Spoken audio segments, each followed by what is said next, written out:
Neskatoties uz ziemas drēgnumu, Dzintaru meža parkā Jūrmalā darbi rit pilnā sparā.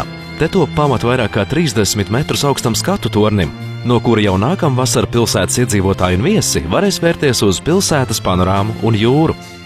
Starp rotaļu laukumiem, skrituļslidotāju trasi, interesantajiem koku tiltiņiem un parka zemes edzošo mellenāju segu pa torņa kāpnēm vedīs ceļš līdz pat 200-gadīgo priežu galotnēm. Kurorta pilsētas vaipstos tas ievilks jaunas līnijas. Krēslas un nakts stundās izgaismots, labi saredzams no Jūrmalas centrālās gājēju ielas, Jomas ielas. Skatu tornis sniegs īstu baudījumu arī visiem tiem, kas torni vēros no zemes.